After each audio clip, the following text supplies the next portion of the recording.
किसान कल्याण के नाम पर मूंग खरीदी में हुआ करोड़ों का कथित महाघोटाला। सिवनी जिले से एक बड़ा और चौंकाने वाला घोटाला सामने आया है। किसान कल्याण के नाम पर करोड़ों का कथित महाघोटाला। आरोप है कि सहकारी समिति प्रबंधक, केंद्र प्रभारी और राजस्व विभाग की कथित मिलीभगत से सरकारी खजाने को भारी चूना लगाया गया है। सिवनी जिले में रबी ग्रीष्मकालीन मूंग खरीदी के नाम पर करोड़ों का महाघोटाला सामने आया। ये पूरा खेल कागजों पर रचा गया ताकि बाजार से 5500 से 6000 रुपए क्विंटल की घटिया मूंग खरीदकर उसे सरकारी समर्थन मूल्य यानी 8682 रुपए क्विंटल पर बेचा जा सके।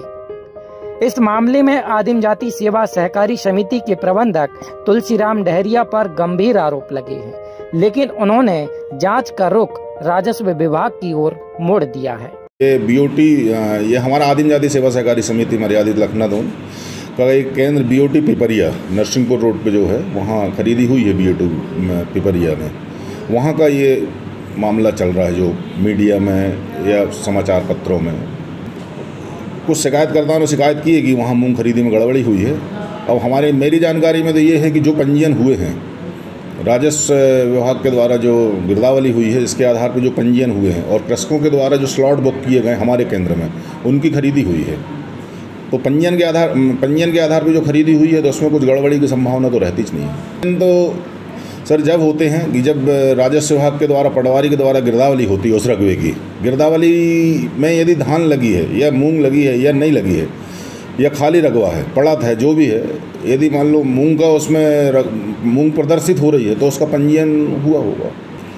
नहीं, पार्टी तो अब देखो, शिकायत तो हमारी हुई है। हमसे क्या है, एसडीएम सर के यहाँ, तहसीलदार सर के यहाँ शिकायत हुई है। यदि वहाँ से जांच टीम भी गठित हो गई है, वहाँ वो जांच में जो रिकॉर्ड हमसे मांगेंगे या जो भी जानकारी मांगेंगे हम उपलब्ध करवाएंगे उनको। प्रभारी मेन रहता है उसमें।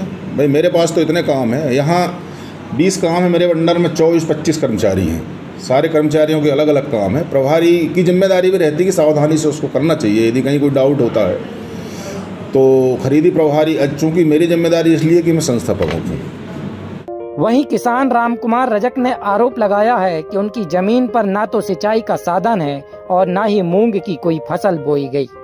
बावजूद इसके उनके नाम से 100 कुंटल मूंग का फर्जी पंजीयन कर समिति को बेच दिया गया। ये है कि मैं काफ़ी सालों से इसको टिकनी ओवन ले रहा हूँ और जो फसल जो लगी गई है वो करीबन 5 से 6 हेक्टेयर में लगी गई है। और जो भी मूंग का मैंने पंजीयन करवाया था वही पंजीयन मेरे पास है और उसी आधार में मैंने अपनी मूंग की फसल मसी मंडी में बेचा हुआ हूँ। मैंने फर्जी तरीके से नहीं है सर। क्या प्रमाण है आपके? मेरे पास इसका पंजीयन है मेरे पास, और इसका मैं जो ठेका लेना लेता हूँ उसकी स्लिप है मेरे पास। गैर कानूनी आदेश लग रहा है सर, मतलब बेदखल लग रहे हैं। ये कितनी फसली जगह है जो जैसे वो आपने सिकनी में लिया हुआ? ये है धान की भी है, मक्का की भी है, गेहूं की भी है, और अगर पानी हमारे पास ज़्यादा रहता तो हम मूंग भी बो लेते। चौंकाने वाली बात ये है कि जिस जमीन पर मूंग की बम्पर पैदावार का दावा किया गया वहां ना तो उपजाऊ मिट्टी है और ना ही सिंचाई की सुविधा। चर्च प्रबंधन ने भी साफ कर दिया कि उन्होंने अपनी जमीन पर किसी मूंग की खेती की जानकारी ही नहीं है। तो वहीं इस संबंध में कृषि विस्तार अधिकारी का भी कहना है कि जिस इलाके में 10,000 क्विंटल मूंग की खरीदी का दावा किया गया है, लेकिन जमीनी हकीकत ये है कि इतनी पैदावार यहाँ पर संभव ही नहीं है। असल गड़बड़ झमेला गिरदावरी प्रक्रिया में है, क्योंकि पटवारी ने फर्जी तरीके से मूंग दर्शा दी। सर कृषि विभाग में भूमिका ये रहती है कि मार्केट से खरीदी होती है मूंग की और सहकारिता विभाग उसमें खरीदी करवाता है और उन्हीं लोगों के सर्वेयर रहते हैं, वहीं पर मूंग बिकती है, वहीं खरीदी होती है और उन्हीं लोगों के सर्वेयर रहते हैं। हम लोगों की भूमिका रहती है जांच करते हैं कि माल FAQ है कि नॉन FAQ है, और किसानों को गाइडलाइन के अनुसार ही मूंग बेचने के लिए बोलते हैं। और जो खरीदी कर रहे हैं खरीदी एजेंसी, उनको बोलते हैं कि भाई FAQ माल ही खरीदना है आप लोगों को। जी हम लोगों की भूमिका रहती है, निरीक्षण करते हैं कि खरीदी केंद्र में व्यवस्था है कि नहीं है, पानी की व्यवस्था है, लाइट की व्यवस्था।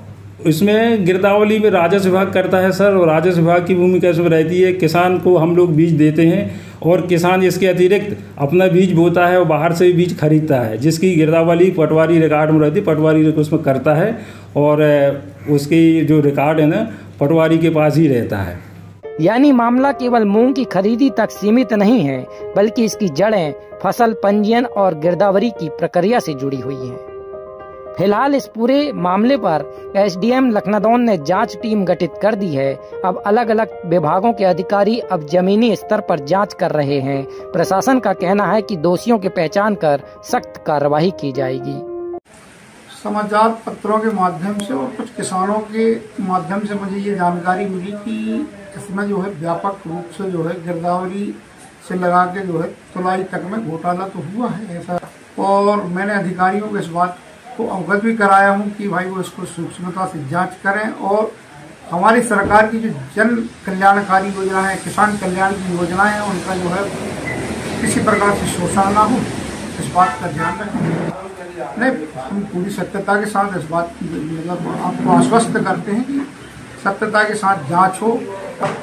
हमारे जिले के प्रभारी मंत्री का आगमन सिवनी जिले में हो रहा है, तो हम इनसे ये बात रखेंगे इसकी सूक्ष्मता से जांच कराई जाए, चूँकि वो राजस्व मंत्री हैं तो इस पर प्रॉपर फोकस हो।